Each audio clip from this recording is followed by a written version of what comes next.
పేకాట అన్నది skilled game. ఇది ఒకప్పుడు సుప్రీంకోర్టు ఇచ్చినటువంటి తీర్పు. నేను ఆ మధ్యన ప్రస్తావించాను. పేకాట స్కిల్డ్ గేమ్ అని సుప్రీంకోర్టు గతంలో తీర్పిచ్చింది కొన్ని దశాబ్దాల క్రితం. ఎందుకంటే ఓ పేకాట అంటే అందులో జోకర్ వస్తుందో లేదో తెలియదు, ఏ వస్తుందో లేదో తెలియదు, ఆశ వస్తుందో లేదో తెలియదు, రాణొస్తుందో లేదో తెలియదు. బట్ అంచనాలు వేసుకుని దాని మీద ఆడుతున్నారు కాబట్టి అది స్కిల్డ్ గేమ్.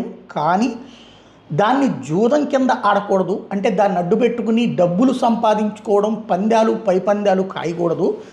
కానీ ఒక చోట ఒక 10 మంది సమూహం ఆడుకునేటట్టయితే కనుక ఆ నిర్వహణకి, ఆ సమూహానికి అయ్యేటటువంటి ఖర్చులు, కరెంటా, అక్కడ ఉన్నటువంటి ఎంప్లాయీని పెట్టుకోవడానికి అయ్యే ఖర్చు, ఆ భవన పద్య, ఇట్లాంటి వాటి వరకు మాత్రం తీసుకోవచ్చు.